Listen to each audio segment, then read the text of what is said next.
Perkenalkan, saya Amira Irvani, NPM 2206-1980, Prodi PPKN semester 2. Di sini saya akan membuat video meresensi sebuah buku dan menjelaskan sedikit infografis tugas saya untuk memenuhi tugas mata kuliah pengantar dasar konsep pendidikan moral dengan dosen pengampu Bapak Usman Al-Hudawi, MPD. Saya akan meresensi sebuah buku ini, yaitu buku yang berjudul Pendidikan Karakter, Konsep dan Aplikasi Living Values Education dengan pengarang Profesor Dr. Kokom Komalasari, MPD, dan Profesor Dr. Didin Saripudin, MSI. Dan buku ini diterbitkan oleh PT Revika Aditama, cetakan pertama, tahun 2017. Tebal buku 300 halaman, ukuran buku 25 x 23,5 cm. ISBN buku ini yaitu 978-602-6322487. Isi dari buku ini yaitu buku pendidikan karakter, konsep dan aplikasi Living Value Education, ditulis berdasarkan serangkaian penelitian sesuai dengan roadmap yang dikembangkan penulis dalam kajian Living Value Education untuk pembentukan karakter. Buku ini membahas secara teoritis dan praktis pendidikan karakter melalui model Living Value Education. Buku disajikan dalam 10 bab.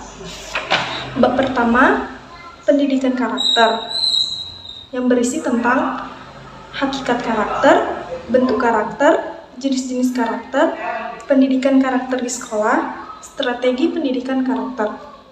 Bab kedua, Living Value Education dalam konteks sekolah, berisi tentang pentingnya Living Value Education atau LVE, pengertian Living Values, tujuan dan prinsip Living Value Education. Bab 3, Living Values Education dalam pembelajaran, berisi tentang pengertian dan komponen pembelajaran, integrasi Living Value Education dalam pembelajaran, dan pengaruh Living Value Education dalam pembelajaran terhadap pembentukan karakter. Bab 4, Living Value Education dalam habituasi, berisi tentang hakikat habituasi, integrasi Living Value Education dalam habituasi, pengaruh Living Value Education dalam habituasi terhadap pembentukan karakter. Bab 5, Living Value Education dalam ekstrakurikuler, berisi tentang hakikat kegiatan ekstrakurikuler, jenis-jenis kegiatan ekstrakurikuler, integrasi Living Value Education dalam ekstrakurikuler pramuka, dan pengaruh Living Value Education dalam ekstrakurikuler terhadap pembentukan karakter. Bab ke-6, model pembelajaran berbasis Living Value Education, yang berisi tentang klarifikasi nilai atau value clarification, pembelajaran berbuat atau action learning, dan pembelajaran berbasis budaya. Bab 7, Living Value Education dalam buku teks pelajaran, berisi tentang hakikat buku teks, model konseptual buku teks berbasis Living Value Education, kerangka buku teks PPKN berbasis Living Value Education, integrasi Living Value Education dalam buku teks pendidikan kewarganegaraan, dan pengaruh penggunaan buku teks PKN berbasis Living Value Education terhadap karakter siswa. Bab 8, Living Value Education dalam media pembelajaran, yang berisi tentang hakikat media pembelajaran, multimedia pembelajaran interaktif, model konseptual multimedia interaktif berbasis nilai, implementasi model multimedia interaktif berbasis nilai, pengaruh penerapan multimedia interaktif berbasis nilai terhadap pengembangan karakter siswa. Bab 9, Living Value Education dalam perkuliahan, berisi tentang integrasi nilai-nilai kehidupan atau living value dalam materi perkuliahan.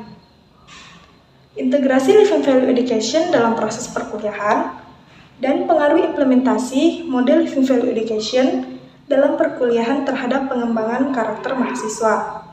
Bab 10, pelatihan model pembelajaran berbasis Living Value Education, berisi tentang pelatihan, kegiatan pendampingan pasca pelatihan, dan hasil pelatihan. Buku ini memiliki kelebihan dan kelemahan. Kelebihan buku ini yaitu penjelasannya yang sangat detail dan mudah untuk dipahami bagi para pembacanya.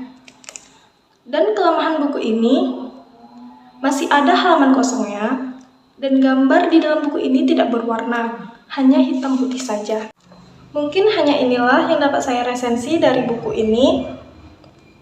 Dan selanjutnya saya akan sedikit menjelaskan tentang infografis tugas saya yang berjudul Rekayasa Pembentukan Karakter Disiplin dalam Proses Pembelajaran. Rekayasa pembentukan karakter disiplin dalam proses belajar. Disiplin adalah perasaan taat dan patuh pada nilai yang dipercaya yang menjadi tanggung jawabnya.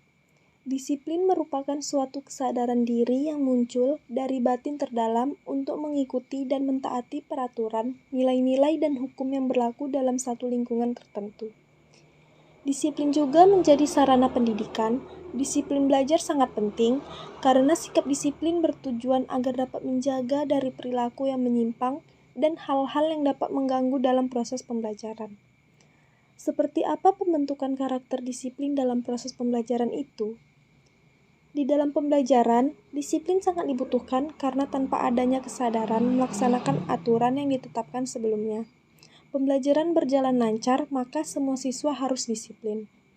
Baik disiplin mentaati peraturan sekolah, disiplin dalam mengerjakan tugas, disiplin dalam belajar di rumah, dan disiplin dalam masuk kegiatan belajar mengajar di kelas. Tidak cabut dan tidak absen. Mungkin hanya itu saja yang dapat saya sampaikan. Apabila ada kesalahan, saya mohon maaf. Dan saya akhiri dengan wabillahi taufiq walhidayah. Wassalamualaikum warahmatullahi wabarakatuh.